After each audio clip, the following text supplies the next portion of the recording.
Olá, pessoal, sejam bem-vindos à histologia. Hoje a gente vai falar sobre o aparelho urinário e essa é a aula número 1, na qual a gente vai comentar principalmente sobre os rins. Então, vamos ver que pontos vão ser abordados nessa aula de hoje. Primeira parte, vamos falar de organização e de funções do aparelho urinário. Depois a gente vai falar da estrutura dos rins, que ele é dividido em córtex, medula, lobos e lóbulos renais. E vamos chegar na estrutura funcional dos rins, que é o túbulo urinífero. Desse túbulo a gente vai dissecar, falar um pouquinho de néfron, aparelho justaglomerular, túbulos coletores, ductos coletores e, por fim, vamos falar quais que são as células que compõem aí o interstício renal.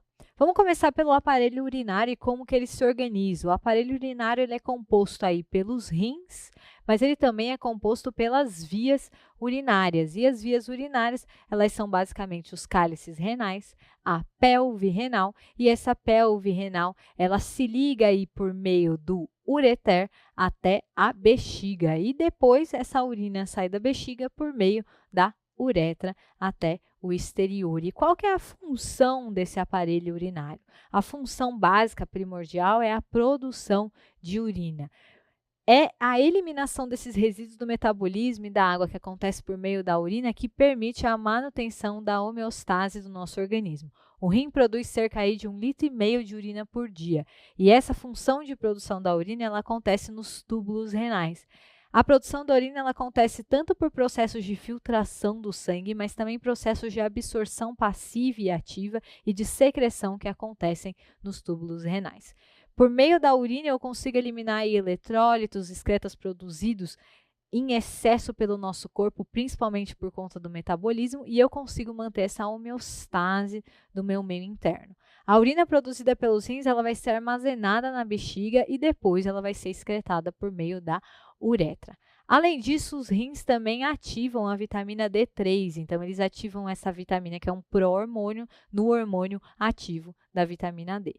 E os rins também têm uma função endócrina, eles fazem secreção hormonal. Eles secretam a renina, que auxilia na regulação da pressão arterial, mas eles também secretam a eritropoetina, que auxilia na produção de hemácias. Vamos conhecer um pouquinho mais então sobre o principal componente do aparelho urinário, que é o rim. Então, os rins, onde é que eles estão? Eles estão no espaço retroperitoneal. Eles estão na parede abdominal posterior, do lado da coluna vertebral, então bem marcados ali em verde, na altura aí da vértebra torácica 12, à direita sendo mais baixo um pouquinho esse rim por causa do fígado. Então, o fígado leva esse rim direito a ser um pouquinho mais baixo. Se eu fizer um outro corte, eu vou ver os rins exatamente aqui. Então, bem posteriores no espaço retroperitoneal. Cada rim pesa em torno de 150 gramas e cada rim tem cerca de 10 a 12 centímetros por 4 a 6 centímetros por 2,3 centímetros de espessura. Então, são órgãos pequenininhos, mas muito importantes. Os rins também estão sempre envolvidos por um tecido adiposo. Esse tecido adiposo que envolve os rins, ele é responsável pela proteção desse órgão tão importante contra choques. E, além disso, cada rim ele é envolvido por uma cápsula de tecido conjuntivo denso. O rim ele tem um formato aí de feijãozinho, ele tem uma borda lateral convexa e ele tem uma borda medial que é côncava e que constitui o hilo renal. É no hilo renal que entram e saem os vasos sanguíneos, os vasos linfáticos e os nervos. E, além disso, é no hilo renal que entra aí e começa a pelve renal. A pelve renal é a parte superior e expandida do nosso ureter. Então, vamos ver um outro esquema que mostra um pouquinho melhor o formato de feijãozinho do nosso rim e a nossa pelve renal como parte expandida do nosso ureter. O rim ele é dividido aí em duas regiões. Ele é dividido num córtex, e é no córtex que eu encontro os corpúsculos renais, mas eu também encontro alguns túbulos renais, vocês já vão ver.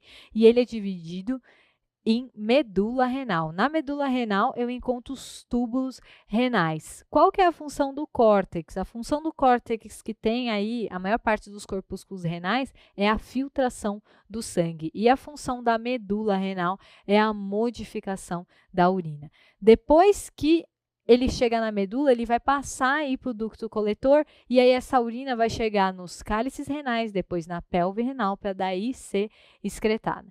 Então, vamos ver um pouquinho mais de detalhes dessas regiões, começando por essa região medular. Então, a zona medular do rim, ela é composta por 10 a 18 pirâmides medulares, ou também chamadas de pirâmides de Malpighi.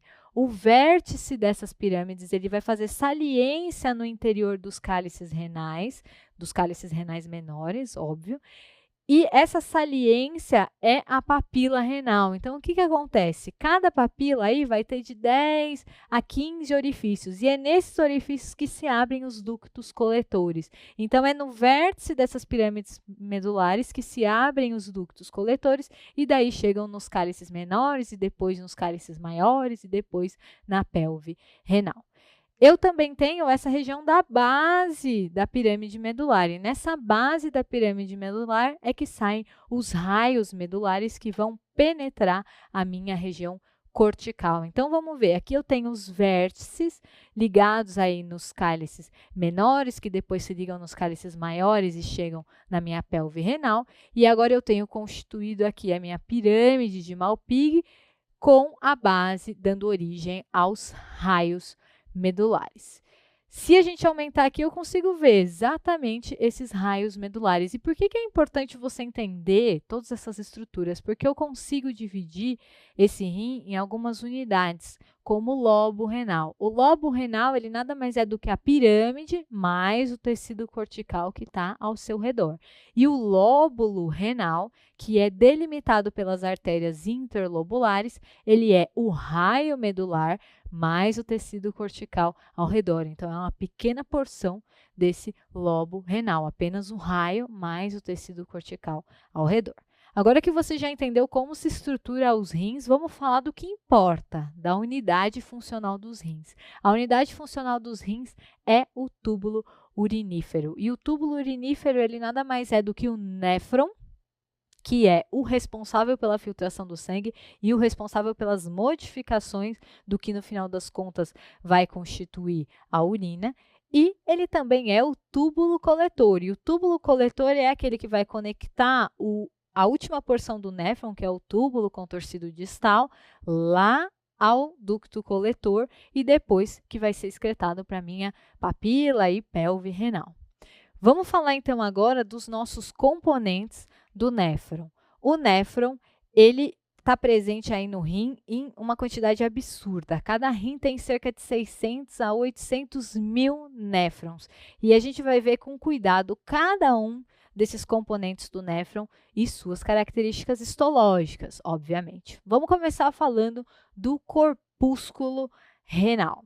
O corpúsculo renal, ou também chamado de corpúsculo de Malpighi, ele é constituído por uma artéria aferente, uma artéria eferente e o glomérulo. O glomérulo, ele é um tufo de capilares. Então, entra uma artéria, vira um tufo ali e depois sai uma outra arteríola eferente. O que determina a filtração desse sangue? O que determina é a pressão hidrostática, que é regulada por essa arteríola eferente. Então, é uma arteríola que tem um pouco mais de músculo liso. Além dessa estrutura, que é basicamente vaso sanguíneo que compõe esse meu corpúsculo renal, eu também tenho a minha cápsula de Bowman. Essa cápsula de Bowman, ela é composta por 2 folhetos. Ela tem o folheto visceral, que está em íntimo contato com um glomérulo, com um tufo de capilares. E esse folheto visceral é muito importante, a gente vai ver de uma célula especial que compõe esse folheto visceral. E eu tenho o folheto parietal, que vai revestir e depois vai dar origem aos outros túbulos. Olhando assim, entre um folheto e outro, eu vejo que eu tenho um espaço, e esse é o espaço capsular. Esse espaço capsular é o que vai receber o líquido filtrado através dessa parede aí de capilares e da parede do folheto visceral. Vem no meu corpúsculo renal, eu vejo que eu tenho aqui 2 polos. Eu tenho o polo vascular, que é onde entra a arteríola e sai a outra arteríola, e eu tenho o meu polo urinário, que é por onde esse meu líquido vai ser encaminhado para as outras porções do meu néfron. Então, vamos dar uma olhada aqui um pouquinho mais de detalhes nessa cápsula de Bowman, na sua estrutura. Então, a cápsula de Bowman, ela tem um folheto parietal. Esse folheto parietal, ele é composto por um epitélio pavimentoso simples, então, apenas uma célula achatadinha, uma camada só, e ele é composto por uma membrana basal. Essa membrana basal, ela é a união de uma lâmina basal e uma camada bem fininha de fibras reticulares. Vamos dar uma olhada num corte histológico para vocês verem como que se apresenta essa cápsula de Bowman e como que se apresenta esse glomérulo renal. Então, aqui a gente tem um corte histológico exatamente do jeitinho que a gente consegue ver esses folhetos. Então, aqui eu tenho o folheto parietal da minha cápsula de Bowman, apenas um epitélio pavimentoso simples. Eu tenho o meu glomérulo enrolado ali e eu tenho o folheto visceral. O folheto visceral fica difícil de ser identificado aqui nesse corte histológico. E ele é formado por um tipo bem especial de célula. Vamos dar uma olhada em qual que é essa célula que compõe o folheto visceral da minha cápsula de Bowman. O folheto visceral ele é composto por essa célula que chama podócitos. E essa célula é muito importante porque do corpo celular dessa célula vão partir vários prolongamentos primários e prolongamentos secundários que envolvem o capilar. Então, aqui eu tenho o corpo celular do meu podócito e aqui eu tenho ele emitindo prolongamentos primários e depois prolongamentos secundários que estão envolvendo quem? Envolvendo aqui o meu capilar, então envolvendo a minha célula endotelial que compõe o meu vaso capilar. Entre os prolongamentos, eu tenho o que a gente chama de fendas de filtração. Então, a filtração do sangue, para originar esse líquido que depois vai virar urina, ela acontece entre os prolongamentos dos podócitos. E eu também tenho aqui, nesse meu folheto visceral, uma membrana basal, que também participa aí da membrana de filtração glomerular. Vamos dar uma olhada nessa imagem aqui em maior aumento. Então, tenho o meu podócito, eu tenho meus prolongamentos primários e meus prolongamentos secundários, e entre os prolongamentos secundários é que eu tenho as minhas fendas de filtração. Se eu trouxer aqui uma micrografia eletrônica, eu vejo a mesma coisa, eu vejo prolongamentos primários e eu vejo os prolongamentos secundários, e entre os prolongamentos secundários eu tenho as fendas de filtração. Como é que é esse glomérulo, então, para a gente entender um pouco mais sobre essa filtração? Esse glomérulo, ele é constituído por capilares fenestrados. São capilares que têm poros e esses poros não têm diafragmas. A gente já vai ver uma imagem para vocês entenderem esses poros. E, além disso, eu tenho, como toda a célula endotelial, uma membrana basal. E essa membrana basal é que vai constituir a minha barreira de filtração glomerular. Então, o que é essa minha membrana basal? Ela acaba sendo a fusão de duas membranas basais. A fusão da membrana basal do endotélio, da célula endotelial, e a fusão da membrana basal da célula dos podócitos. Vamos dar uma olhada aqui numa micrografia eletrônica. Então, eu tenho aqui a minha célula endotelial, eu tenho a minha seta, a minha ponta de seta mostrando as fenestras desse meu capilar. Eu tenho a minha membrana basal, que é a fusão das duas membranas, tanto a da célula endotelial quanto a do podócito. E aqui eu tenho as minhas fendas de filtração, que ficam entre os prolongamentos. O filtrado glomerular ele vai se formar por conta da pressão hidrostática do sangue. E, geralmente, partículas maiores de 10 nanogramas não atravessam essa membrana. E, geralmente, partículas com uma massa molecular também acima da massa da albumina também não atravessam essa barreira de filtração. Isso fica retido no nosso sangue, a gente não perde. Então, o filtrado glomerular, ele quase não tem proteína e quase não tem albumina. Vamos seguir, então, com a nossa aula. Vamos falar agora um pouquinho mais sobre esse meu glomérulo, uma outra célula que compõe esse meu glomérulo. Além das células endoteliais e dos podócitos, os glomérulos têm as células mesangiais, elas ficam entre os capilares. Além disso, essa célula também pode ser encontrada na parede do capilar, geralmente entre o endotélio e entre a lâmina basal. E essas são células irregulares, elas têm aí vários prolongamentos e elas têm um núcleo esférico ou um núcleo ovoide. No citoplasma dessa célula mesangial, em geral, eu vejo filamentos de miosina. E é por isso que essas células são células contráteis. Elas têm receptores de angiotensina 2, por exemplo, que quando estão ligados aí, levam a uma redução do fluxo sanguíneo glomerular, então modificando a filtração glomerular. Mas elas também têm receptores do fator natriurético atrial, que aumenta o fluxo sanguíneo glomerular. Então, um aumenta, outro reduz, e isso vai regulando a nossa filtração glomerular. Essas células mesangiais também têm outras funções, como, por exemplo, o suporte estrutural do glomérulo. Elas também realizam a fagocitose de substâncias que ficaram retidas nessa barreira de filtração e ela também produz prostaglandinas e endotelinas, que são substâncias biologicamente ativas.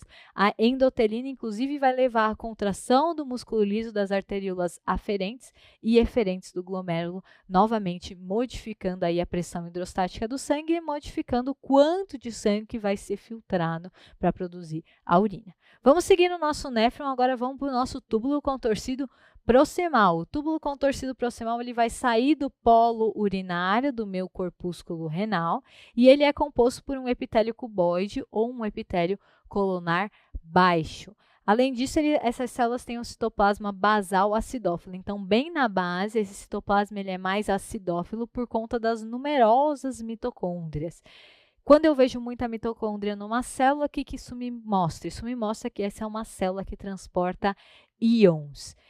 Além disso, essas células também têm microvílulos apicais, que caracterizam uma orla em escova, e as células são sempre circundadas aí por capilares sanguíneos. Vamos ver um corte histológico desse túbulo contorcido proximal.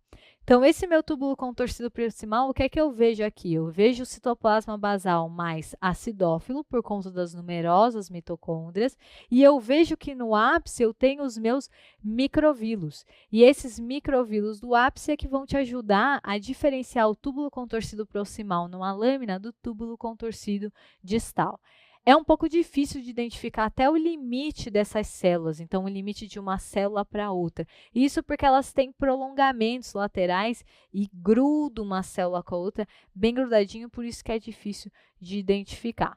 Não se esquece, então, dessa borda em escova, que é o que diferencia esse túbulo do túbulo distal. Se eu pegar uma outra imagem, novamente, eu tenho aqui esse citoplasma acidófilo basal e eu tenho a minha orla em escova. Tem aqui alguns capilares bem próximos desse túbulo contorcido proximal. Vamos seguir. Esse meu túbulo contorcido proximal, o que ele auxilia? Ele auxilia na absorção de glicose, de aminoácidos, de água, bicarbonato, cloro e sódio. Isso tudo acontece por transporte ativo, exceto a água, que sempre vai acompanhar aí por osmose os solutos osmoticamente ativos. E além disso, ele serve para secreção de amônia e de compostos como a penicilina. Depois do túbulo contorcido proximal, eu chego na minha alça de Henle. Essa alça de Henle ela tem um formato de U. E esse formato de U, ele vai consistir aí num segmento delgado, mais fino, que está geralmente interposto entre dois segmentos mais espessos. Na maior parte dos néfrons, que estão aí na região do córtex renal, esse segmento espesso ele é mais longo que o segmento delgado, sendo que só a porção descendente é que é delgada. Agora, quando eu tenho néfrons aí que são justamedulares, eles têm um segmento delgado que é mais longo que os segmentos espessos, então é o oposto. E aí, nesses néfrons justamedulares, eu tenho uma porção delgada, ascendente, e uma porção descendente. Isso é importante aí para um mecanismo que a gente já vai explicar. Então, nessa minha alça de Henle, eu tenho, por exemplo, essa parte descendente fina, eu tenho essa parte ascendente espessa, e nos néfrons aí justamedulares, eu também tenho uma parte ascendente fina. Por que que é importante? Porque esse segmento delgado, geralmente ele é composto aí de um epitélio simples pavimentoso, já vou mostrar o corte histológico para vocês, e o segmento espesso, ele é composto de um epitélio cúbico simples, então bem diferente do outro. Vamos ver no corte espesso. Então aqui eu tenho a minha alça de Henle espessa, com um epitélio cúbico simples. Eu tenho meu túbulo coletor. Geralmente, isso aqui, essa lâmina é de uma transição córtico-medular do rim, porque eu vejo mais segmento espesso da minha alça de Henle. E aqui eu vejo o segmento fino da minha alça de Henle. Então, você vê aí um epitélio bem mais fininho. Geralmente, isso aqui é de uma zona medular do rim, porque eu encontro mais esse segmento fino. Esses asteriscos aqui estão demonstrando só o interstício renal. Vamos ver um pouquinho mais das funções desses diferentes segmentos dessa minha alça de Henle. O segmento delgado descendente, ele é permeável à água. Por que ele é permeável à água? Porque ele tem muitos canais aquaporinas que puxam a água para dentro da célula. E o segmento delgado ascendente, ele é impermeável à água. E o segmento espesso ascendente, ele realiza o transporte ativo de sódio e cloro para o interstício. Como no segmento espesso ascendente eu tenho esse transporte ativo do sódio para o interstício, isso origina para mim o gradiente de hipertonicidade do interstício da medula renal, que é o que garante que a urina seja hipertônica. Então, a absorção de água da urina, que acontece aí conforme ela vai passando pelos ductos coletores, vai tornando essa urina hipertônica. Isso acontece por quê? Porque eu consigo que a região intersticial da medula renal seja hipertônica justamente por ação dos néfrons justamedulares, que tem essas porções aí de alça de Henle longas e que acabam gerando esse gradiente de hipertonicidade para puxar essa água conforme a urina vai descendo no ducto coletor. Então, um mecanismo aí da medula. Vamos seguir no nosso néfron, vamos falar do túbulo contorcido distal. O túbulo contorcido distal, ele é de epitélio cúbico simples e ele chega aí depois dessa alça espessa de Henle, quando ela volta a chegar lá no córtex renal. O túbulo contorcido distal tem essas células que têm invaginações da membrana basolateral, que são invaginações que têm mitocôndrias. Novamente, quem tem mitocôndria faz transporte ativo de íons. E vamos lá dar uma olhada nesse corte histológico. Então, aqui, como é que eu diferencio o contorcido proximal do distal? Contorcido proximal, eu tenho essas células acidófilas basais com a borda em escova, e no distal eu tenho essas células menores com citoplasma menos acidófilo, porque ele tem menos mitocôndria, e não tem orla em escova, por isso que a luz é mais ampla do tubo contorcido distal. Além disso, a gente tem uma outra estrutura que é muito importante do túbulo contorcido distal, e essa estrutura é a mácula densa. A mácula densa acontece quando o túbulo contorcido distal encosta no corpúsculo renal. E quando ele encosta no corpúsculo renal do mesmo néfron, então o mesmo túbulo contorcido distal do mesmo néfron encosta aí no glomérulo, no corpúsculo renal. E aí o que acontece? Eu tenho uma modificação da estrutura dessa célula do túbulo contorcido distal. Essa célula passa a ser de epitélio cilíndrico alto, eu tenho núcleos alongados e núcleos próximos, e eu tenho um complexo de Golgi basal. Para que serve essa região da mácula densa? Ela serve para detectar o conteúdo iônico e o volume de água do fluido tubular. Vamos ver um corte histológico para vocês identificarem onde que é a mácula densa. Então, aqui eu tenho o meu corpúsculo renal, e logo aqui eu tenho o meu túbulo contorcido distal encostando no meu corpúsculo renal, e com isso eu formo a região da mácula densa. E nessa região da mácula densa eu tenho os núcleos bem alongados, um próximo do outro. Essa pontinha de seta, ela está mostrando aí, lá do outro lado, e aqui em cima também, ela está mostrando as membranas basais dos capilares glomerulares e dos túbulos renais. Nessa outra imagem, novamente, eu tenho aqui essa minha região do corpúsculo renal, e eu tenho o túbulo contorcido distal encostando no corpúsculo e os núcleos alongados próximos aos outros que formam a mácula densa. A mácula densa, ela faz parte do que a gente chama de aparelho justaglomerular. Então, a mácula densa vai detectar alterações iônicas e do volume do conteúdo tubular. Além disso, eu tenho as células mesangiais extraglomerulares, que são células de citoplasma mais claro e que têm uma função que a gente não conhece muito bem. E, compondo esse aparelho, eu também tenho as células justaglomerulares. Vamos falar um pouquinho mais sobre essas células. Então, as células justaglomerulares são células musculares lisas que são modificadas da arteríola aferente. Então, essas células modificadas são modificadas por quê? Porque elas têm núcleo esférico, elas têm citoplasma bem corado, e esse citoplasma é bem corado porque eu tenho muito retículo endoplasmático rugoso e muito complexo de Golgi. O que isso causa? Mostra para mim que essa é uma célula que produz alguma coisa e ela produz alguns grânulos de secreção. E com isso, eu tenho esse citoplasma mais corado. E são células que produzem essa secreção, que no final das contas é a renina.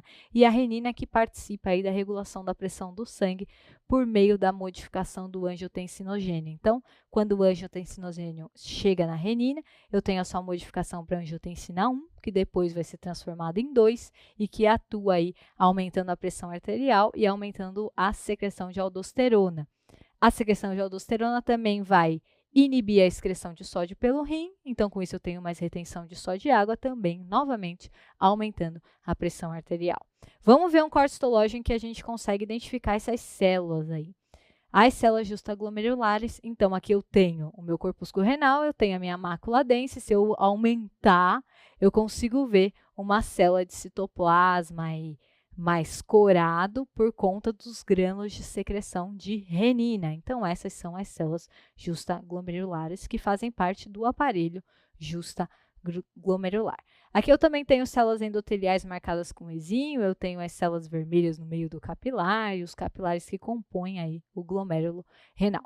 Vamos seguir, então, no nosso túbulo urinífero. Então, a gente entendeu que a urina chegou, aí o filtrado, né, glomerular chegou no meu túbulo contorcido distal. Do túbulo contorcido distal, ele vai passar para os túbulos coletores e depois vai passar para túbulos mais calibrosos, que são os ductos coletores. Os ductos coletores vão desembocar nas papilas renais e as papilas renais desembocam lá nos cálices renais. Os cálices renais são os menores e depois são os maiores e depois eu desemboco lá na minha pelve renal. Então, eu tenho o meu túbulo urinífero aqui, desembocando no meu túbulo coletor, depois nos meus ductos coletores e, por fim, lá nos meus cálices e pelvis. Vamos ver, então, como é que se compõem esses túbulos coletores. Então, esses túbulos coletores, eles são compostos por um epitélio cúbico. Vamos dar uma olhada no corte histológico. Aqui eu tenho a alça de Henle espessa e eu tenho o meu túbulo coletor, meu epitélio cúbico. Novamente, asterisco, interstício renal. E os ductos coletores? Os ductos coletores, eles têm aí uma transição. Inicialmente, o epitélio é cúbico e depois o epitélio se torna mais cilíndrico. O citoplasma é mais claro, os limites intercelulares são mais nítidos e ele vai corar bem fracamente pela eosina. O diâmetro vai ser progressivamente cada vez maior desses ductos coletores até chegar nas minhas papilas renais. E os ductos coletores têm uma função muito importante que é de retenção de água na medula renal. Então, conforme esse fluido vai passando pelo ducto coletor e chega na medula renal, a hipertonicidade desse interstício renal, ele permite a retenção de água. E aí você lembra que quem participa desse mecanismo de deixar a medula hipertônica é a alça de Henle. Vamos dar uma olhada aqui num corte histológico de ducto coletor. Então, no ducto coletor, eu tenho esse epitélio aqui que vai transicionando de cúbico para colunar, conforme vai aumentando o seu diâmetro. O citoplasma é bem mais claro. E eu tenho aqui do lado uma alça de Henle fina e alguns capilares, porque a gente aqui já está na região medular. Vamos falar agora de interstício renal, para a gente fechar essa aula. O interstício renal, ele é basicamente um tecido conjuntivo. Ele é bem escasso, mas ele pode ser visível principalmente na região medular. Esse interstício ele é composto aí por fibroblastos, por algumas fibras colágenas, por substância fundamental. Essa substância fundamental rica em proteoglicanos. Essas células intersticiais, elas variam conforme a região. Então, quando eu tenho células na região da medula renal, eu tenho muita gotícula lipídica no citoplasma. E, além disso, eu tenho a produção de prostaglandinas e prostaciclinas. E essas células intersticiais no córtex renal são as responsáveis pela produção de eritropoetina. A eritropoetina é quem estimula 85% da produção de eritrócitos pela medula óssea. E é por isso que a lesão renal pode levar a uma anemia por conta da redução da produção da eritropoetina. Vamos ver então que pontos que foram importantes nessa aula de hoje. Vocês viram as funções do aparelho urinário, vocês viram a diferença entre córtex, medula, lobo e lóbulo renal e viram que a estrutura funcional do rim é o túbulo urinífero, que é o néfron mais o túbulo coletor. Viram que o corpúsculo renal é o glomérulo e a cápsula de Bowman. O túbulo contorcido proximal é composto por células cuboides, que tem uma orla escova, aqueles microvílulos, e tem o citoplasma basal acidófilo. A alça de Henle ela pode ter seu segmento delgado e seu espesso, e é o responsável pela geração da hipertonicidade do interstício medular. O túbulo contorcido distal ele é composto por um epitélio cúbico simples e eu tenho esse aparelho justaglomerular aí que é super importante para detectar as alterações de urina. E eu tenho, por fim, os túbulos coletores que vão progressivamente tendo um aumento aí da altura do epitélio conforme eles vão aumentando o seu diâmetro. Essas são as referências da aula de hoje. Todos os cortes histológicos foram retirados desses dois livros e a gente se vê lá na próxima aula.